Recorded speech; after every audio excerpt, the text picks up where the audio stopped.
All right, welcome to my home. What I'm going to do today is take this wall, which we have some pictures on. We were trying to make something a little different than what we expected on this wall. And we're going to transform this into a bookshelf. I'm going to build basically a unit, a whole bookshelf unit out of 3/4 ply. And I'm gonna paint it the same color as the wall, so it kind of blends in and matches. But then we are going to be able to have different compartments in there that are going to have books, going to have some little trinkets and things like that. And we're going to make this a completely different little area. So come and join me for this nice, fun little build that is going to transform this wall into something completely different. At least that's my hope.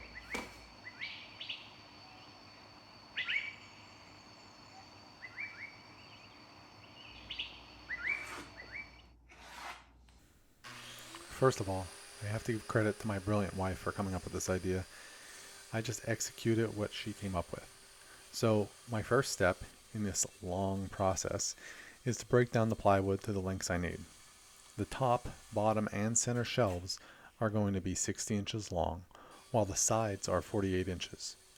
Then, after I fail at the balancing act of cutting the boards with the circular saw, it's off to the table saw to rip down everything to 7 inches wide.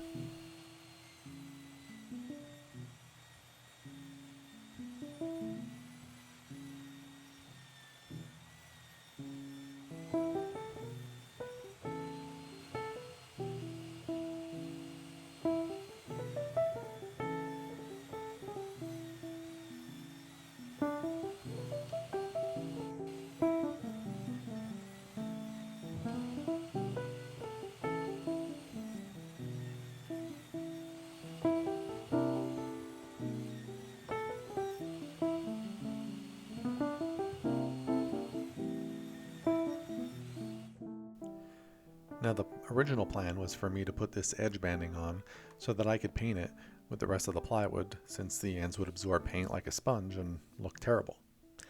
However, later on in the video, I put my foot down and I tell my wife how it is and decide to leave it exposed for a nice contrasting look. Actually, I begged her to allow me to do it and promised her that if she didn't like it, I'd paint it right away.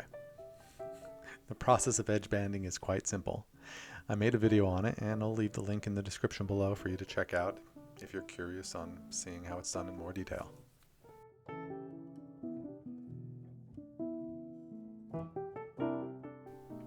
Since I'm going to attach the ends using rabbets, I decided to measure and drill out my screw holes first so they would match each other. Also, put a piece of wood underneath and prevent a little bit of blowout as well.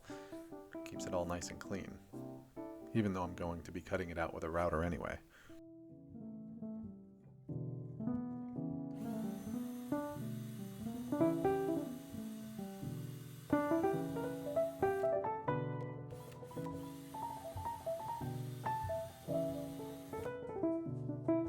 Right on.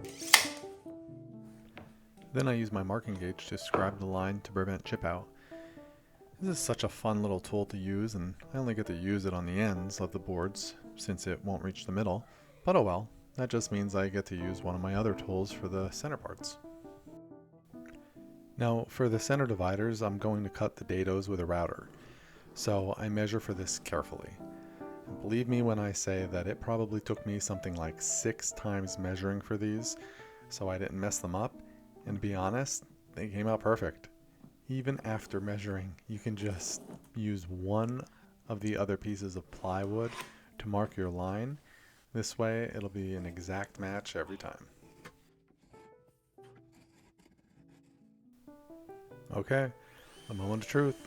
Gonna make the correct measurements and keep the router on the correct path.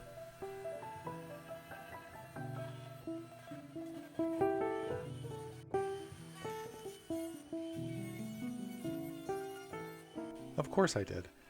Somehow I managed to get this one right the first time. It's like I'm improving and getting better and better at this. And just to make sure, I take a trusty scrap piece of plywood to fit it in the dado and jiggle it around. My next little hurdle is to start assembling this. I make sure my corners are square, pre-drill all my holes to prevent any possibility of the plywood splitting, and then I put in 2 screws to hold it in place. I leave 1 screw out, mostly in the center of all the pieces, so that there will be something really tight in all of the joints when it comes to final assembly.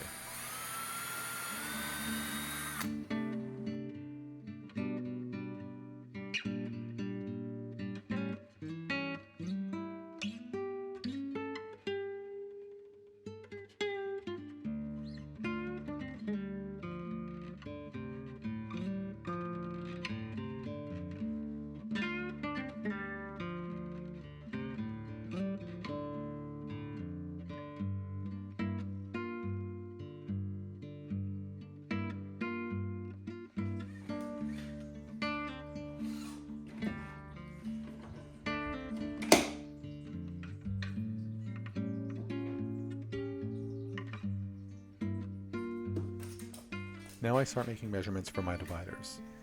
These will not only make different compartments in the bookshelf, but it'll also help keep it sturdy. I'm about to learn a little lesson here.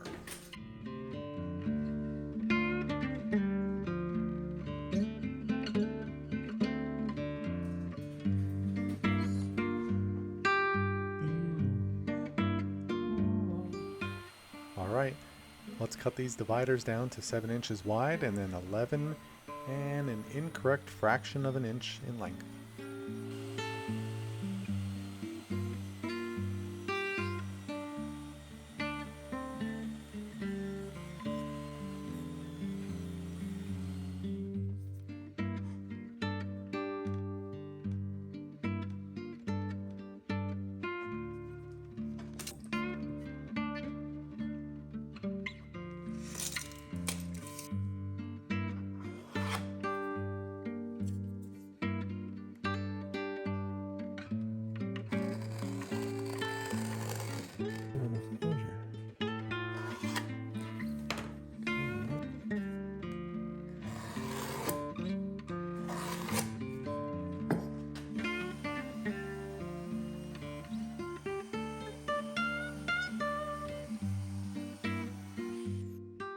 Somehow, and I'm really serious when I tell you that it was pure luck that the top divider came out the perfect size and length, but it really did.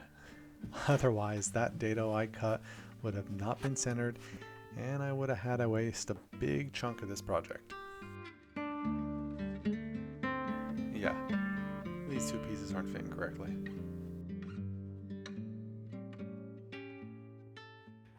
All right, a little something I learned while doing this is you want everything square. This is one big square box, squares on all corners, everything 90 degrees. However, plywood's not always perfectly straight. It's not always going to stay perfectly straight after you cut it, you put it together. So one thing that I learned, and a lot of you are probably gonna be like, yeah, no kidding. But again, I'm still learning, this is my journey, welcome to it. Don't measure in the center like I have these pieces over here. Don't measure in the center because if there's a bow or something like that, your measurements are going to be off. And when you go and cut them over at the table saw, they're going to be shorter or longer than what you really need. So come here, I'll show you a little closer. Okay, so if you're cutting for a piece that's going right here, and you take your measurement and you look to see precisely what it would be, you're going to get 11 and 9/16. However, if you come over here and you measure at the corner, you get 11 and 5/16.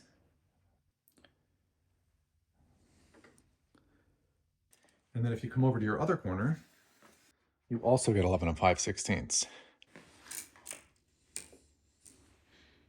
Okay? So the tip is, whenever measuring for a centerpiece and a divider that's supposed to stay and remain square, measure your ends, because if they're both exactly the same height, everything will stay square. You cut your piece to that. When you put it in the center, it's either going to spread it to where it's supposed to be, or pull it together to where it's supposed to be. Again, a lot of you are probably already going to know this from building furniture and using plywood for all these years. I just wanted to share just in case you didn't, because out of all those YouTube videos that I've seen, I don't think anyone's ever said that or explained that. So hopefully it helps. Okay, now with that behind us, let's get back on track. I'm using the router to cut out a notch for the back braces to fit into. I think that's what they're called. They stabilize the bookshelf and it's used to attach it to the wall. Then I will use the pocket holes and glue to attach them to the bookshelf. Since the pocket holes will be on the back side, no one will ever know they're there, unless they watch this video.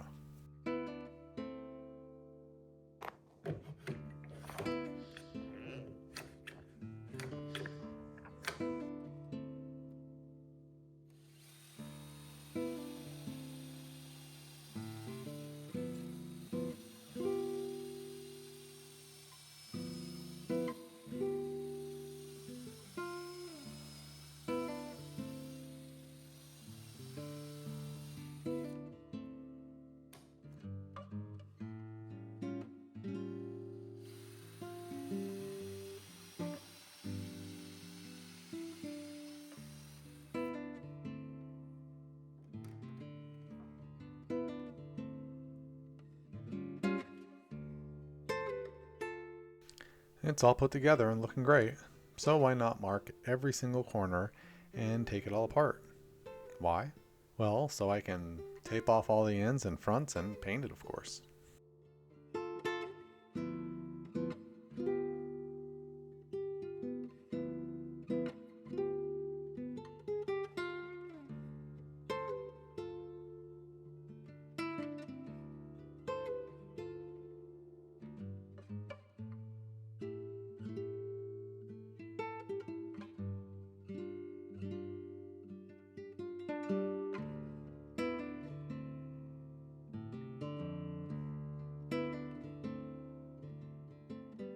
Alright, hear me out. There's so many videos out there that show you the whole sanding process, and you really can't see the difference on screen unless it's all marked up or really rough wood. So, I show you that I did it, but since not a lot of videos show you painting plywood a dark color, please enjoy the next 33 seconds of bliss.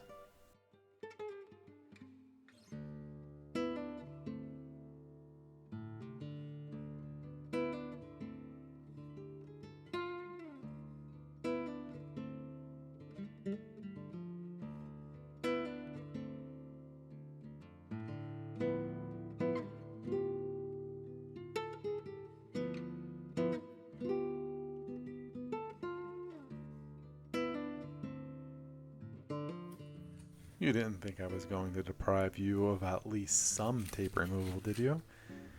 Watch that tape glide off the edge banding like that clear plastic film off the front of a brand new VCR. Who remembers what one of those are?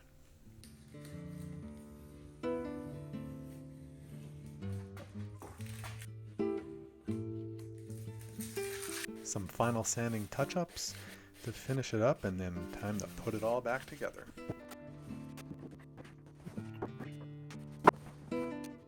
My producer had to make a guest appearance after all the hard work was done. He knows not to come around until after the sanding's all finished.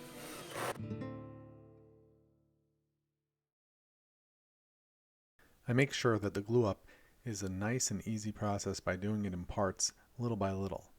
I figured if I glue it together and add screws, it should be super sturdy.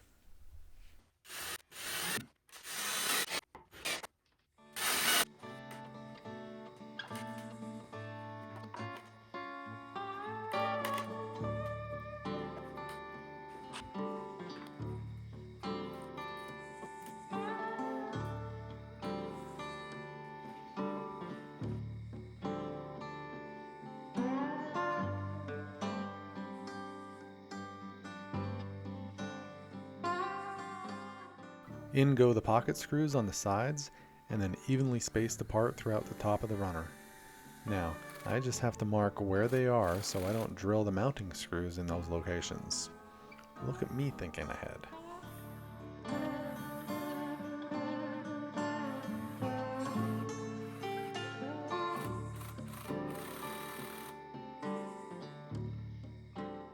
I'm not planning on ever taking this apart again, so I fill all the screw holes up with wood putty, lightly sand and paint, and then I use 1000 grit sandpaper to soften the tops of all the shelves so nothing sticks to the paint. And finish it off with a little bit of polyurethane finish on all that edge banding. And there it is, in all of its glory. It was a very fun build and also fulfilling. I think it came out great and my wife is happy with the unpainted front. For now. Well, thank you for watching, and please subscribe if you're not already, and let me know how you like it. I'll see you on the next one.